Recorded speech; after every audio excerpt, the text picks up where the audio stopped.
अस्सलामुअलैकुम, आप देख रहे हैं समा। मैं हूं रमीज अहमद। मैं हूं महक असलाम। बुलेटिन का आगाज करते हैं और आगाज में बात करेंगे साबिक सदर की। आसिफ अली जरदारी को कर्ज कैसे मिला, सब सामने आ गया है। कर्ज दिलवाने पर हुसैन लवाई को तोहफे में घर दिए जाने का इंकशाफ। पार्थिनॉन के नाम पर हासिल कर्ज से ही हुसैन लवाई का घर खरीदा गया। पाकलैंड रेफरेंस के ज़िमनी रेफरेंस की कॉपी समा ने हासिल कर ली। क्या क्या लिखा हुआ है इसमें, क्या नया इंकशाफ है, जान लेते हैं समा के नुमाइंदे सुहेल रशीद से। सुहेल, क्या पेशरफ्त, क्या इंकशाफ है इस मुतालिक?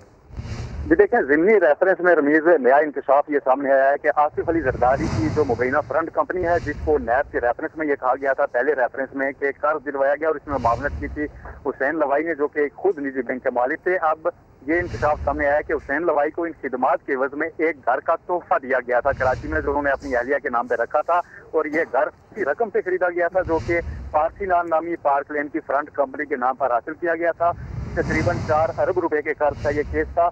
उसमें ये ज़िमनी रेफरेंस दायर किया गया था नैब रावलपिंडी की जानिब से, जो कि कल समाज के लिए मुकर्रर है। और उसी में पेशी के लिए आसिफ अली जरदारी खुसूसी तौर पर आज इस्लामाबाद भी पहुंचे हैं। कल वो एहतसाब अदालत में पेश होंगे, जहां पर ज़िमनी रेफरेंस के तहत दोबारा फर्द जुर्म भी मुल्ज़मान पर आयद की जानी है। ये अहम पेशरफ्त सामने आई है और ये कहा गया है कि हुसैन लवाई ने निजी बैंक के सरबराह के तौर पर जो प्रपोजल भेजा था सरकारी बैंक नेशनल बैंक को, उसमें गलत बयानी की गई थी। वो फ्रॉड पर मबनी एक प्रपोजल था और उसी के तहत नेशनल बैंक ने भी कर्ज जारी किया था। और इसमें जो मरकजी किरदार था वो हुसैन लवाई को रखा गया है कि उन्होंने ही ये सब कुछ किया था। और आसिफ अली जरदारी के लिए ये किया गया, उनकी फ्रंट कंपनी जो पार्क लेन है उसी की एक बेनामी कंपनी बनाई गई थी पार्थिनॉन, और उसके नाम पर यह कर्ज का फ्रॉड किया गया था, जो कि बाद में यही रकम जाली अकाउंट में गई थी।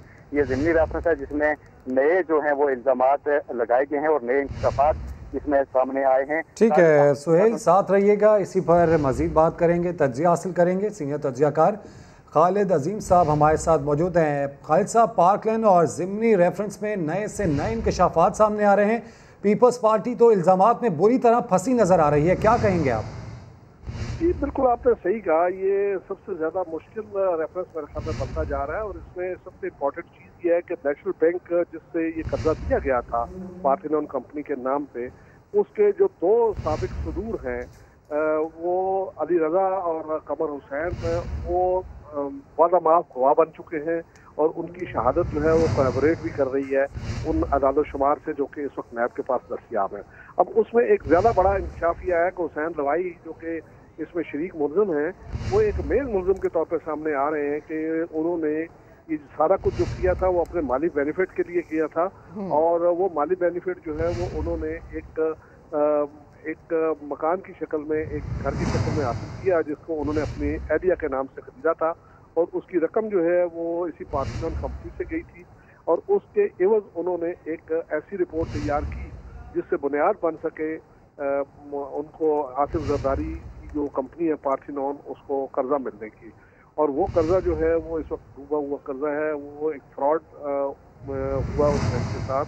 तो ये सारी की सारी चीज़ें ऐसी हैं कि जो इस वक्त मैं समझता हूँ कि आसिफ जरदारी साहब के जो मुश्किलात हैं उनमें इजाफा कर रही हैं। और अब ये जो नया इंकशाफ है ये मजीद उस बात को साबित करेगा कि इस कंपनी को बनाने में और इसके जरिए कर्जा हासिल करने में बदनीति शामिल थी। अगर ये चीज़ प्रूव हो जाती है कि हुसैन लवाई जो है वो उन्होंने माली बेनिफिट लेके एक जाली रिपोर्ट तैयार की और उस जाली रिपोर्ट को बुनियाद बनाया गया नेशनल बैंक से एक भारी कर्जा, एक तकरीबन 1.5 अरब रुपए का कर्जा जो है वो लेने की बुनियाद बनाया गया।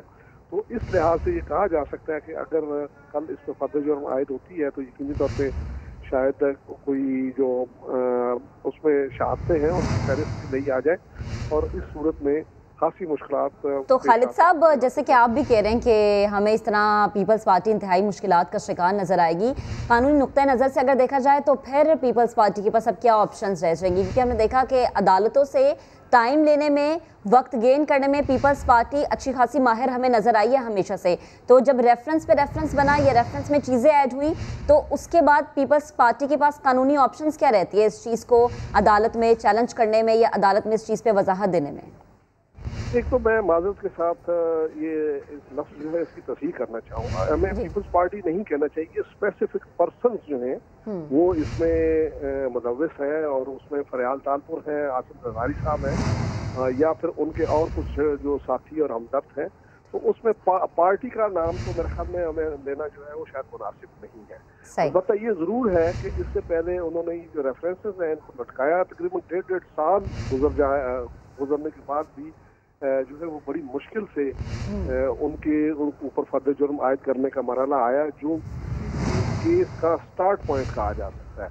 जब तक फर्द जुर्म आयद नहीं होती, आगे जो ट्रायल की प्रोसीडिंग है वो प्रॉपर अंदाज में नहीं होती, तो फर्द जुर्म उन पे आयद होना अब शुरू हो गई है और कल एक और फर्द जुर्म आयद हो जाएगी। आसिफ अली जरदारी साहब जो है वो अब उसके ऊपर कल यकीनी तौर पे आम तौर पे यही होता है, जो फर्द जुर्म आयद होती है तो जवाबन से जुर्म से इनकार ही किया जाता है और उसके बाद फिर ठीक है, इस तरीके से कानूनी मामला आगे बढ़ेगा। खालिद अजीम साहब हमारे साथ रहिएगा।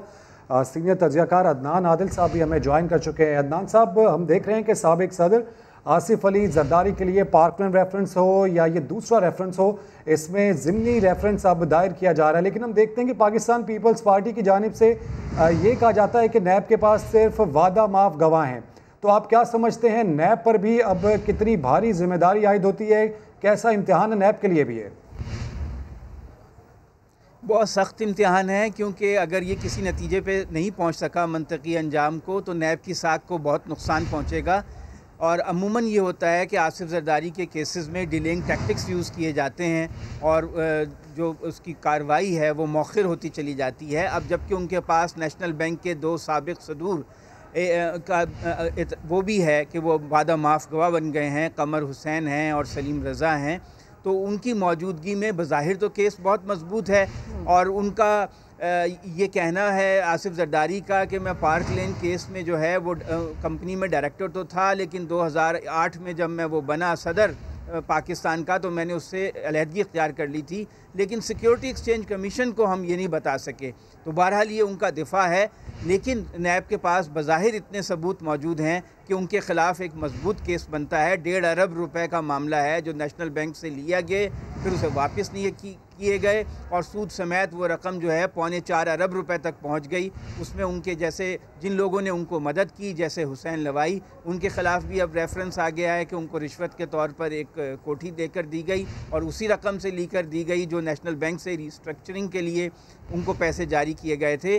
तो अब ये भारी जिम्मेदारी है नैब की कि इस मामले को मंतकी अंजाम तक पहुँचाए, इस पर फ़र्द जुर्म आयद हो और जो डिलेइंग टैक्टिक्स हैं उनको इस्तेमाल ना होने दिया जाए। ऐसा तगड़ा वकील जो है नैब की तरफ से पेश होना चाहिए। ठीक, अच्छा खालिद साहब, आपकी जानिब आना चाहूँगी। अगर हम पॉलिटिकल ग्राउंड्स पे बात करें, जैसे कि अदनान साहब भी कह रहे हैं कि अब तो चीज़ें बड़ी वाज़ेह हमें नज़र आ रही हैं आसिफ अली जरदारी के ख़िलाफ़ या उनकी हमशीरा के ख़िलाफ़, तो अब क्या हमें दोबारा से ये लफ्ज़ सुनने को मिलेंगे जो पीपल्स पार्टी के लोग हैं उनकी जानिब से कि नैब ने इस दफ़ा भी सिर्फ फेस को देखा है, केस को नहीं देखा और सिर्फ जो है वो तनकीद का निशाना बनाया जा रहा है, बदले की आग में, ये इंतकाम की आग में इस तरह के कदम उठाए जा रहे हैं? देखिए जी, सियासी शख्सियात में जब भी मुकदमात बनते हैं तो दोनों तरफ से जो बयानबाजी है उसकी नौयत भी सियासी हो जाती है और मुकदमात कानूनी नहीं रहते बल्कि सियासी बन जाते हैं। जैसा है कि वो ये प्रोपेगेंडा करें कि उनको सियासी इंतकाम का निशाना बनाया जा रहा है और ये पीपल्स पार्टी इस चीज़ को बड़ी महारत से हमेशा से इस्तेमाल करती चली आ रही है। लेकिन दूसरी जानब ये भी देखा जाए, जिस तरह से अदनान आदिल साहब भी बात कर रहे थे, अगर नैब की कारकर्दगी के हवाले से देखा जाए तो मैं ये समझता हूँ कि उनका तसाहन कह लें या शहादतों को प्रॉपर पेश न कर सकने वाला मामला कह लें कि वो आज तक सिवाय एक जो केस था जो कि GIT की बुनियाद पर पनामा केस में नवाज शरीफ साहब को 2 रेफरेंसेस में सजा हुई है, उसके अलावा सियासी शख्सियात जो हैं वो सजा से बचती चली आ रही हैं और ये तकरीबन 300 अरब रुपए की रिकवरी नैब बताता है। उनमें से अगर देखा जाए तो 1 रुपया भी जो है वो किसी सियासतदान से रिकवर नहीं हुआ। वो सारी की सारी रकम जो है वो या तो सरकारी मुलाजमीन है, साबिक सरकारी मुलाजमीन, और या फिर कारोबारी शख्सियात हैं, उनसे ये पैसे मौसूल हुए। इनडायरेक्टली अगर उनका कहीं ताल्लुक है भी किसी सियासी शख्सियत से तो कम से कम रिकॉर्ड पे नहीं आ रहा। तो अब ये बहुत ज़रूरी है उनके लिए कि वो इन सारी चीज़ों को प्रॉपर अंदाज में यूटिलाइज करें। जहाँ तक आपने वाला माफ गवाह की बात की थी, उसमें थोड़ी सी मैं गुजारिश ये कर दूंगा कि वाला माफ गवाह तो बहुत पसंदीदा चीज़ नहीं होता और सुप्रीम कोर्ट ने 1-2 मरतबा उसके लिए विकेट पर्सन का लफ्ज़ भी यूज़ किया हुआ है कुछ फैसलों में। लेकिन अगर उसकी जो शहादत है वो कोलैबोरेट करती है दूसरे शवाहिद के साथ, दूसरे जो दस्तावेजात या और ऐसी चीज़ें जो मौजूद हैं नैब के पास या कोई भी इस्तगासा जो है वो उसके पास जब मौजूद होती है तो फिर वो जो वादा माफ गवाह है उसकी गवाही अहमियत इख्तियार कर जाती है। तनहा सिर्फ वादा माफ गवाह इतना मौसर नहीं होता। अलबत्ता अब ये ज़रूरी है कि कम से कम कुछ तो ऐसी मिसालें सामने आनी चाहिए कि ठोस शवाहिद की बिना पे मुकदमात बना के और उसके बाद कुछ सियासी शख्सियात जो हैं उनको सजा मिले। अगर ऐसा न हुआ तो फिर यकीनी तौर पे ये जो प्रोपेगेंडा नैब के खिलाफ नैब और हुकूमत के गठजोड़ की बात की जाती है उसमें ज्यादा शिद्दत आ सकती है और बहुत अच्छे अंदाज में बहुत आसानी से उसको एक्सप्लॉइट किया जा सकेगा और बहुत सी जो रॉन्ग डूइंग है वो भी उसी की आड़ में छुप सकती है। ठीक, अदनान साहब आप कहिएगा कि जिस तरह से खालिद साहब भी कह रहे हैं कि नैब का किरदार इस वक्त मजबूत होना इंतहाई ज़रूरी है, क्योंकि अगर नैब का किरदार मजबूत नहीं होता या उनकी जानिब से जो मौक़िफ़ इख्तियार किया जाएगा वो मजबूत नहीं होगा तो फिर से वही बात आ जाएगी कि सियासी इंतकाम का निशाना बनाया जा रहा है। तो अभी नैब इस पोजीशन में है कि अगर हम गुज़श्ता रिकॉर्ड देखें तो उस रिकॉर्ड से अब में कुछ हमें तब्दीली नज़र आएगी। देखिए, जो बाज़ केसेस में तो उन्हें बड़ी कामयाबी हुई है, अरबों रुपए उन्होंने रिकवर किए हैं, लेकिन जब बड़ी सियासी शख्सियात आ जाती हैं तो पता नहीं या तो ये है कि नैब के बाज़ लोग रिश्वत खा लेते हैं और केस को कमज़ोर कर देते हैं या उनमें अहलियत की कमी है, कोई ना कोई मामला ज़रूर है। क्योंकि ऐसे केसेस जो हैं हमने देखा है कि वो उस रफ्तार से आगे नहीं बढ़ते जिस रफ्तार से बढ़ने चाहिए। बज़ाहिर इतना मजबूत केस है, इसमें ये बात तो साबित शुदा है कि 1.5 अरब रुपए कर्ज़ा लिया गया और वापस नहीं किया गया, वादा माफ़ गवाह भी मौजूद हैं, डॉक्यूमेंट्स भी मौजूद हैं। कुछ ये भी मामला है कि हमारे कानून में ऐसे टेक्निकल गुंजाइश मौजूद है कि मुल्ज़िम उसका बहुत फ़ायदा उठाते हैं। अगर आपके पास अच्छा वकील हो और बहुत महंगा वकील करने की आप अहलियत रखते हों तो वो टेक्निकल बेसिस के ऊपर मुकदमे को लटका सकता है। इसका फ़ायदा अमूमन सियासी शख्सियात उठाती रही हैं। तो अब ये नैब की ज़िम्मेदारी है, उनके चेयरमैन इतने बुलंदबाग दावे करते हैं, उनको चाहिए कि जो हाई प्रोफाइल केसेस हैं उसमें अपनी प्रोसिक्यूशन बेहतर बनाएं, अच्छे तफ्तीशी वहाँ पर लगाएं, अच्छे वकील इंगेज करें ताकि ये एम्बेरसमेंट तो ना हो, या तो ये कि वो हाथ ही ना डालें, अगर हाथ डालें तो पक्का हाथ डालें ताकि बिल्कुल। हम देखते हैं कि ये जाली अकाउंट्स स्कैंडल नैब की तारीख का मेगा स्कैंडल बन गया है। एक स्कैंडल था जिससे 43 मुकदमात सामने आए और अब ये ताज़ा पेशरफ के इसमें एक और ज़िमनी रेफरेंस दायर किया जा रहा है। तमाम तर सूरत हाल से अदनान आदिल साहब और खालिद अजीम साहब आप अपना तज्जिया पेश कर रहे थे, आपका शुक्रिया।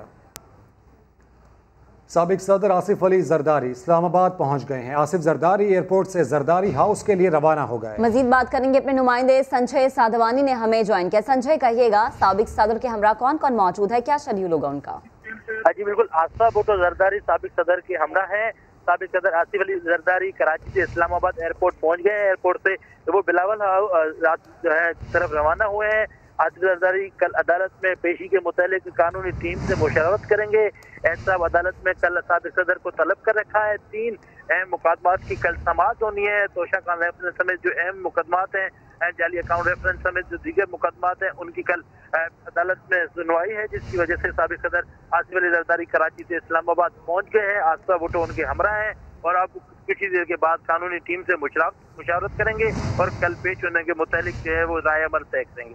ठीक, बेहद शुक्रिया संजय, आप हमें अपडेट कर रहे थे। बेनामी अकाउंट्स के बाद बेनामी गाड़ियां भी मंजर आम पर आ गई हैं। एफबीआर ने 12 करोड़ मालियत की 19 गाड़ियां कब्जे में ले ली। अशरफ खान इसी पर रिपोर्ट करेंगे।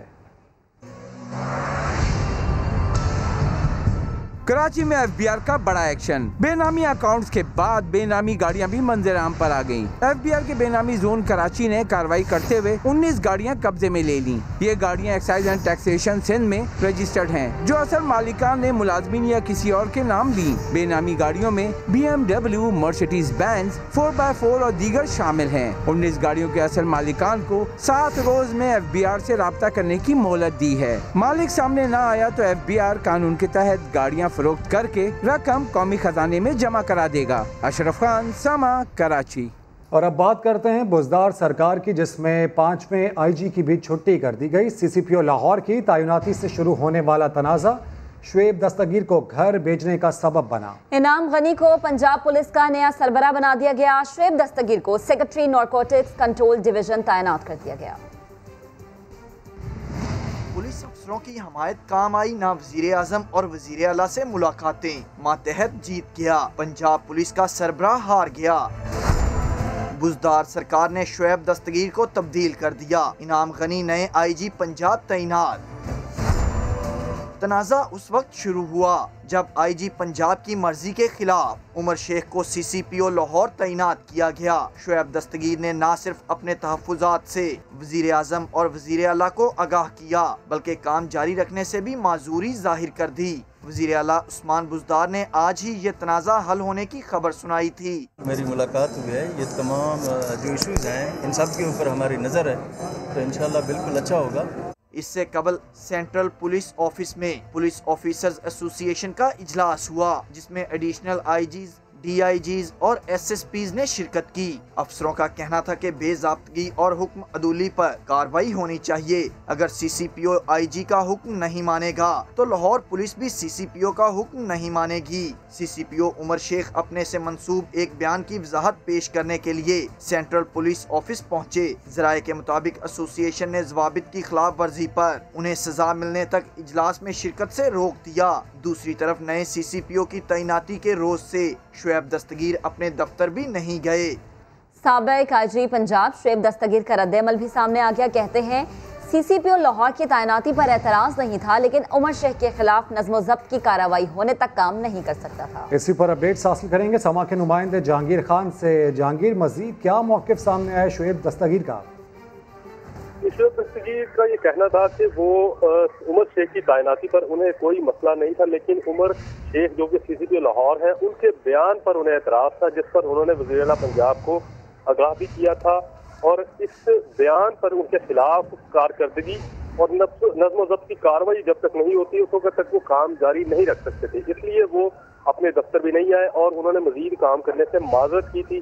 लेकिन आज जबकि PFP एसोसिएशन का इजलास था तो उसी इजलास के दौरान फैसला कर लिया गया कि शुएब दस्तगीर को अब मजीद IG पंजाब के ओहदे पर काम नहीं करने दिया जाएगा, इसलिए उनको ओहदे से हटा दिया गया। ये उनका मौक़िफ़ था कि उनको उमर शेख की तैनाती पर कोई मसला नहीं, लेकिन वो सिर्फ उनके बयान पर उनको एतराज़ था और जिसके बारे में उन्होंने वज़ीर आला पंजाब को आगाह भी किया था।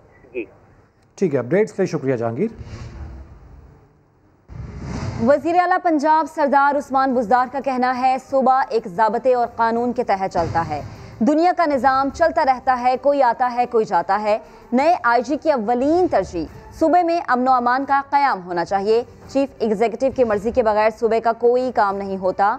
उनका कहना था ये नहीं हो सकता कि हम किसी ऑफिसर को किसी ओहदे पर लगाएं और कोई आकर कह दे कि इसको ना लगाएं। जिन साबिक IG साहिबान के साथ काम किया उनके साथ अच्छे ताल्लुकात रहे। उस्मान बुज़दार पंजाब असम्बली में सहाफ़ियों से गैर रस्मी गुफ्तगू कर रहे थे।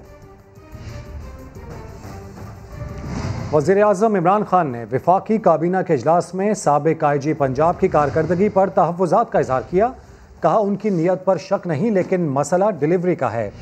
IG वज़ीर आला के इख्तियारात से तजावुज़ नहीं कर सकता। लीगी रहनुमा उज़मा बुखारी ने दावा किया है कि नए IG पंजाब को मुस्लिम लीग नून को मिटाने का मिशन दिया गया है।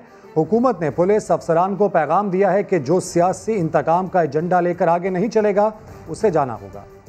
जो तहरीक इंसाफ के सियासी इंतकाम का एजेंडा टोक करेगा वो रहेगा और जो नहीं करेगा उसको जाना होगा। ये तब्दीली का इतना घनावना चेहरा है कि IG पंजाब को आपने ज़रा इमरान खान की तकरीरें निकालिए।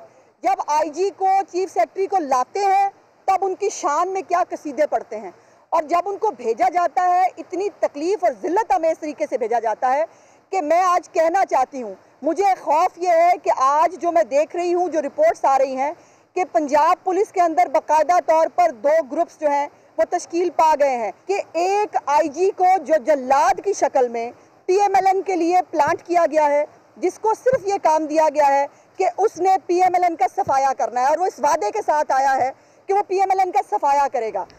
आपको बताएं कि पंजाब पुलिस में इस्लाहात की दावेदार तब्दीली सरकार 2 सालों के दौरान 5 IGs तब्दील कर चुकी है। कौन कितने अरसे के लिए पंजाब पुलिस का सरबराह रहा, इस रिपोर्ट में आपको दिखाते हैं। 2 साला दौरे इक़्तिदार, IG तब्दील बार बार। तहरीक इंसाफ ने पंजाब में इक़्तिदार संभालते ही सैयद कलीम इमाम को ही बतौर IG पंजाब काम जारी रखने की हिदायत की। 3 माह फ़राइज़ सर अंजाम दिए तो इस्लाहात के नाम पर मोहम्मद ताहिर को खैबर पख्तूनख्वा से लाकर पंजाब पुलिस का सरबराह तैनात कर दिया गया, जिन्हें 1 माह 4 दिन बाद ओहदे से हटा दिया गया। फिर अमजद सलीमी को पंजाब पुलिस की कमान मिली, लेकिन 6 माह बाद ही उन्हें भी तब्दील कर दिया गया। उनके बाद आरिफ नवाज को जिम्मेदारी सौंप दी गई, लेकिन 7 माह का अरसा गुजरा कि उन्हें भी हटा दिया गया और 5वां कमांडर शुएब दस्तगीर को तैनात किया गया, जिन्हें 9 माह बाद तब्दील कर दिया गया। सूबे में फोर्स के सरबराह की बार बार तब्दीली न सिर्फ जराइम की शरह में इजाफे का सबब बनी, बल्कि महकमा पुलिस का मोराल भी डाउन हुआ। जहांगीर खान, समा, Lahore. Additional IG finance and welfare का नए IG के मातहत काम करने से इनकार सामने आया है। तारिक मसूद ने हुकूमत पंजाब को ये ख़त लिख दिया, कहा इनाम गनी मुझसे जूनियर हैं, इनके मातहत काम नहीं कर सकता। अपडेट्स हासिल करेंगे समा के नुमाइंदे रियाज अहमद से। रियाज, जो तनाज़ात हैं, जो तहफ़्फ़ुज़ात हैं पंजाब पुलिस के हवाले से, वो ख़त्म नहीं हो रहे।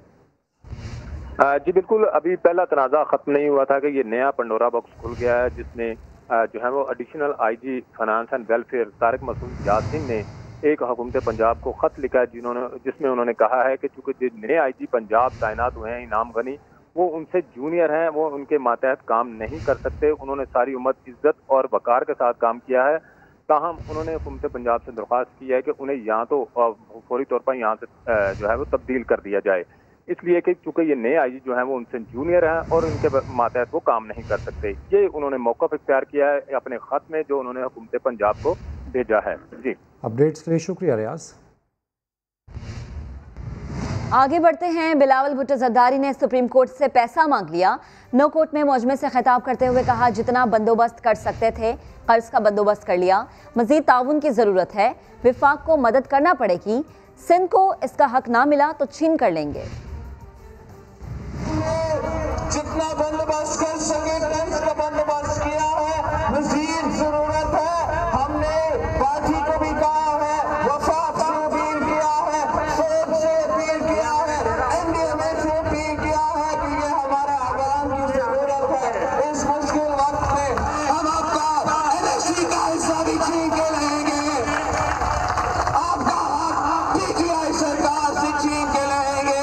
सुप्रीम कोर्ट से भी अपील करते हैं कि आपके पास सिंध का आवाम का पैसा भरा हुआ है, वो पैसा हमें दे दो, हम LPUD को सही करेंगे। LPUD का जहाँ ट्रेन है वो ट्रेन नहीं है, वहाँ ट्रेन करा कर देंगे। मैं हर मुतासिर इलाका का दौरा भी करूँगा, आपका नुकसान का जायजा भी लूंगा और इस्लामाबाद जाके नेशनल असेंबली जाके मुतालबा भी करूँगा कि आपके मसाइल हल करना पड़ेगा, आपके साथ देना पड़ेगा।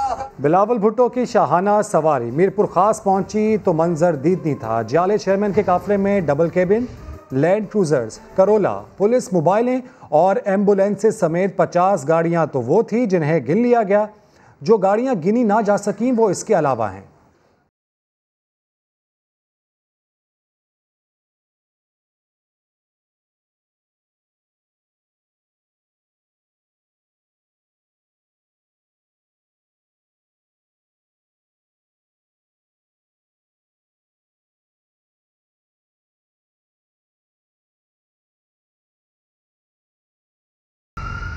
और लीगी रहनुमा एहसन इकबाल ने इल्ज़ाम आयद किया है कि वफाकी हुकूमत कराची की तबाही पर सियासत कर रही है। शहर की तरक्की के लिए सूबाई हुकूमत के साथ काम करने के बजाय महाजराई की जा रही है। उन्होंने 1100 अरब के पैकेज को लॉलीपॉप करार दे दिया। उम्मीद ये की जाती थी कि हुकूमत संजीदगी का मुजाहरा करेगी और हुकूमत सिंध के साथ मिलकर कराची के अवाम की आबादकारी और कराची की तामीर नौ के लिए अपने तमाम वसाइल झोंकेगी।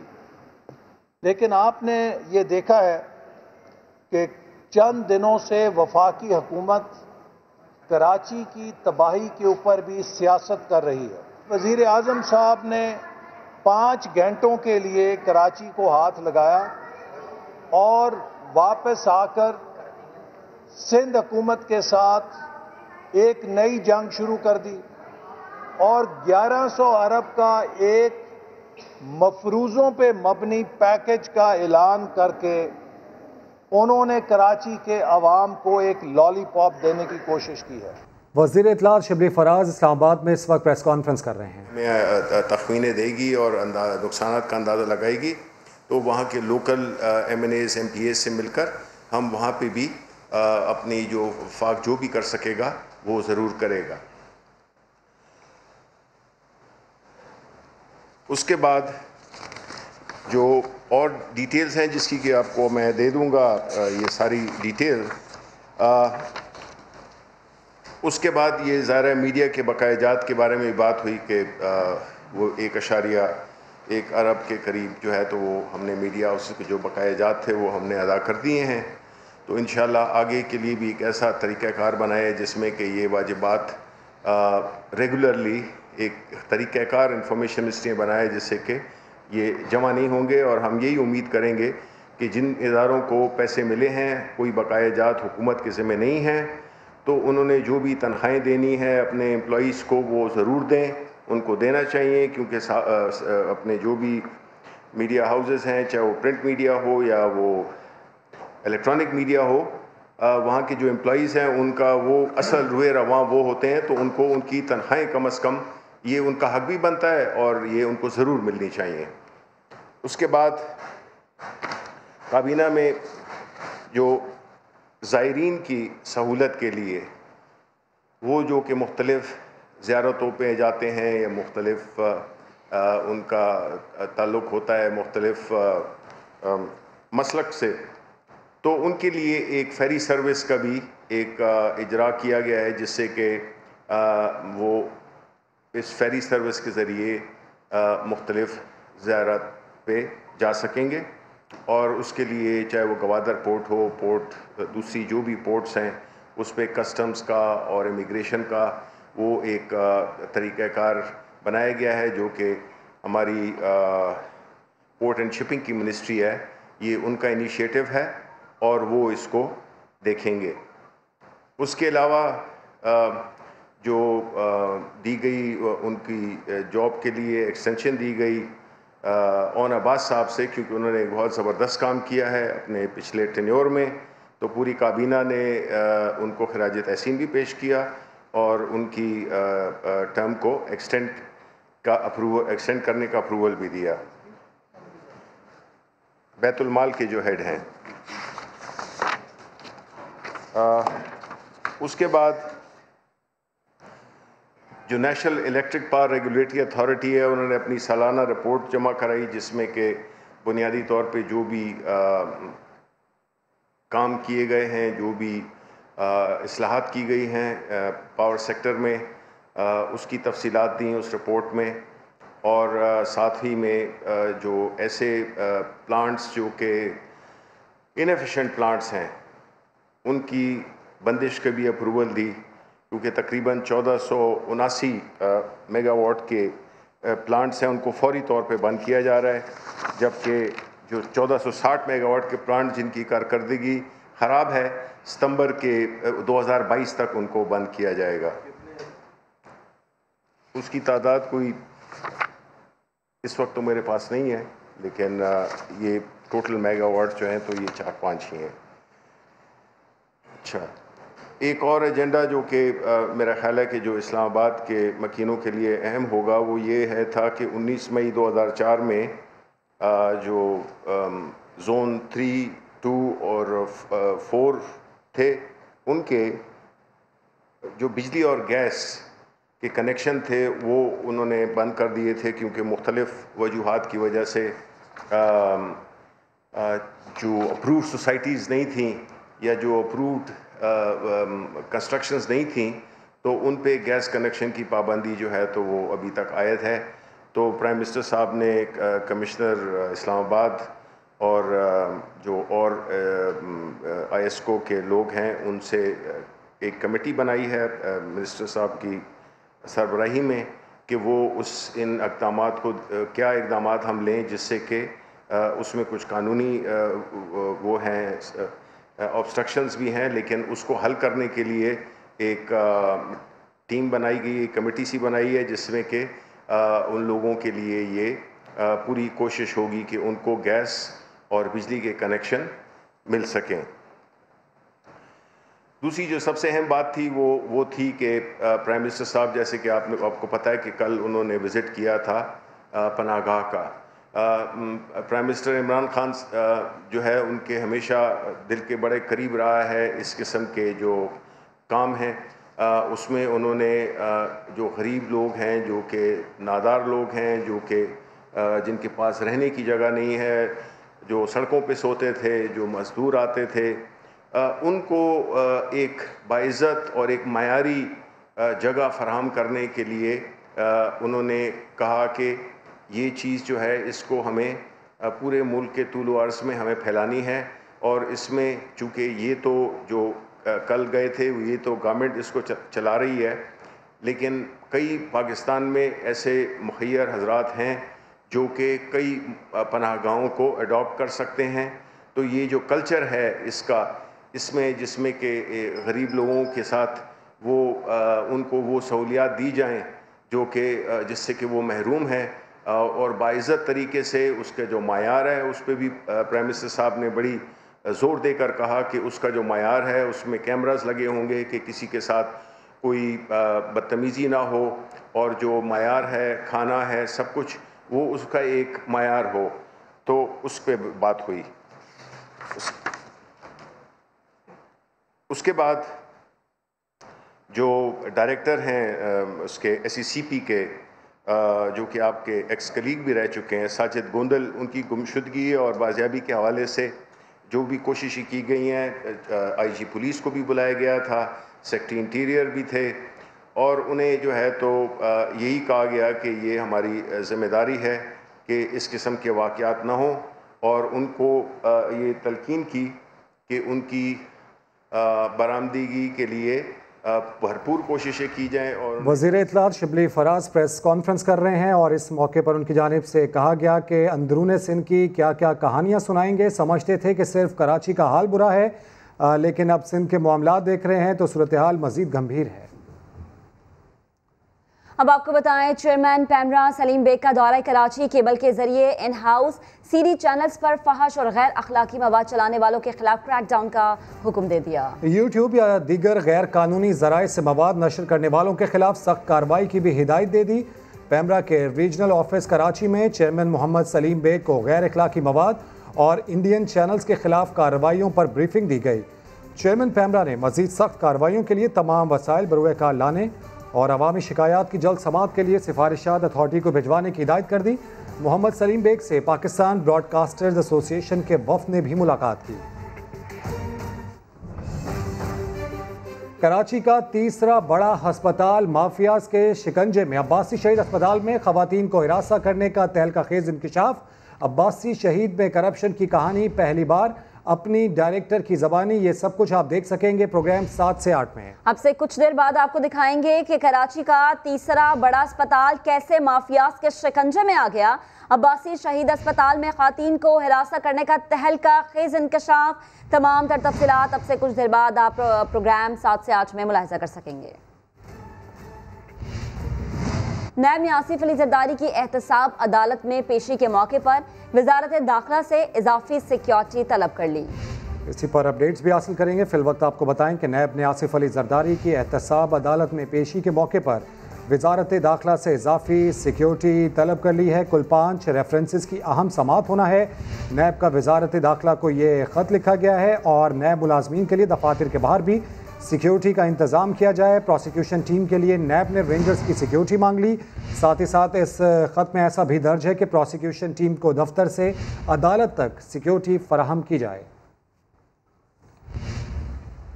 अहम खबर, वज़ीर आज़म इमरान खान ने अवाम को रिलीफ देने के लिए बड़ा फैसला कर लिया। विफाकी काबीना ने फेरी सर्विस के लिए बहरी जहाज चलाने की तजवीज़ की मंजूरी दे दी। इसी पर बात करेंगे अपने नुमाइंदे अशरफ खान से। अशरफ, कहिएगा अमल दरामद कब से होगा, कब से आगाज होगा इन चीज़ों का? जी, कई बरसों से इस पे बात चल रही थी। आज वफाकी वज़ीर बहरी उमूर अली जैदी ने ट्वीट भी किया है कि पाकिस्तान के लिए आज एक और तारीखी दिन है कि वज़ीर-ए-आज़म इमरान खान ने आम आदमी को रिलीफ देने के लिए एक और बड़ा फैसला किया और साथ ही ब्लू इकॉनमी के मकसद के असूल के लिए वफाकी काबीना ने खैरी सर्विस के लिए बहरी जहाज चलाने की तजवीज़ की मंजूरी दे दी है। और अली जैदी ने ये भी कहा है कि समुद्री सरहद अब मुसाफिरों के लिए खुली होगी। अब दुनिया में मुसाफिर सस्ते किरायों के साथ दुनिया में कहीं भी जा सकेंगे जैसे ये सर्विस शुरू होगी। हुकूमत ने इसके लिए सिलसिले में मुख्तलिफ जो कंपनीज हैं शिपिंग उनसे बात की है ताकि वो दुबई, सऊदी अरब तमाम ममालिक जा सकें। ठीक, अशरफ आपका बेहद शुक्रिया। कराची में 6 साला बच्चे के कातिल का अब तक कोई सुराग नहीं लग सका। पुलिस ने 17 अफराद गिरफ्तार कर लिए मगर DNA रिपोर्ट्स ताहाल नहीं आई। मुकदमे में ज्यादती और कत्ल की दफात शामिल की गई हैं। बच्ची की लाश कचरे के ढेर से मिली थी। एडिशनल IG ने वालिदैन को इंसाफ की यकीन दहानी करा दी है। तो कराची में 6 साला बच्ची के कत्ल का ये मामला है और इसके कातिल अब तक पकड़े ना जा सके। 17 अफराद को पुलिस अब तक गिरफ्तार कर चुकी है। इस मुकदमे में ज्यादती और कत्ल की दफात शामिल की गई हैं। पोस्टमार्टम रिपोर्ट में ज्यादती की तस्दीक सामने आई और साथ ही साथ आपको बताएं कि बच्ची की लाश कचरे के ढेर से मिली थी। कराची के इलाके PIB में नन्ही बच्ची को अगवा के बाद कत्ल के मामले पर पुलिस चीफ ने अहले खाना से मुलाकात की लेकिन वालिद मुतमईन ना हो सके। कहते हैं असल मुलजिम की गिरफ्तारी और सजा पर ही इत्मीनान आएगा। मजीद बात करेंगे साउद बिन मुर्तज़ा से। साउद बताइएगा। जी बिल्कुल, पीर बख्श इलाही कॉलोनी में जो है नन्ही मासूम बच्ची को अगवा के बाद तशद्दुद और ज़्यादती के बाद कत्ल कर दिया गया, जिस पर अहले खाना इंसाफ के तलबगार हैं। आज भी कराची पुलिस चीफ ने जो अहले खाना से मुलाकात की और उनको यकीन दहानी कराई कि उनको इंसाफ मिलेगा। इस बच्ची के वालिद हमारे साथ मौजूद हैं, उनसे जान लेते हैं। कराची पुलिस चीफ आप लोगों से मिले, पुलिस इस पर काम कर रही है केस पर, आपको कितने मुतमईन है पुलिस की तफ्तीश से, क्या कहेंगे? पुलिस का तफ्तीश से तो हम ये कहेंगे कि भाई पुलिस ने कोई तफ्तीश नहीं किया। अगर पुलिस तफ्तीश करता, पहले FIR पे हमारे गली में आ जाता तो शायद मैं कह रहा हूँ कि हमारा बेटियाँ में मिल जाती। आप पुलिस की तफ्तीश से जब भी मुतमईन होंगे जब मुलजिम पकड़ा जाएगा असल? जी सर, हम तभी मुतमईन होंगे जब हमारा मुलजिम पकड़ा जाएगा और उसको सारे हम रोड पर फांसी दिलाया जाए। बिल्कुल, इनका ये मुतालबा है कि जो असल मुलजिम है उसको फौरी तौर पर गिरफ्तार किया जाए और साथ साथ सज़ा भी दी जाए। साउद आपका शुक्रिया। कराची पुलिस चीफ गुलाम नबी मेमन कहते हैं मरवा कत्ल केस में 15 अफराद के DNA लिए गए हैं, रिपोर्ट 1-2 दिन में आ जाएगी। अहले खाना से अपील है कि ताउन करें, मुल्जिमान को हर सूरत कैफरे किरदार तक पहुँचाएंगे। देखें, इसमें एक बंदे पे उनको शक है जो पुलिस ने उसको अभी इंटरोगेट कर रहे हैं। इंटरोगेशन में यकीनन अब तक कोई इस तरह की लीड कि हम कहें कि यही मुल्ज़िम है वो नहीं हुआ है, लेकिन ये कि हमें जिस तरह के वहाँ पे हालात वाक़यात और जिस तरह के सर्कमस्टेंसेस बने और जिस तरह से पेरेंट्स कह रहे हैं तो हमें उसको मज़ीद प्रॉपर तरीके से तफ्तीश करनी होगी। जितने भी सस्पेक्ट हैं हम उनके सैंपल्स कलेक्ट करके हम DNA लैब को भेज रहे हैं। अब तक हमने 15 सैंपल्स जो सस्पेक्ट्स हैं उनके भेजे हैं। Let's hope for the best कि ये पुलिस अपना बेहतर काम करके इस केस को जल्द से जल्द वर्कआउट करे। होपफुली आज या कल तक हमें कोई रिज़ल्ट मिल जाएगा। जैसे हमें वो रिज़ल्ट मिलता है तो इसमें हमें काफ़ी फिर आगे लीड मिल जाएगी। ब्रेक के बाद आप देख सकेंगे प्रोग्राम 7 से 8। देखते रहिए समा।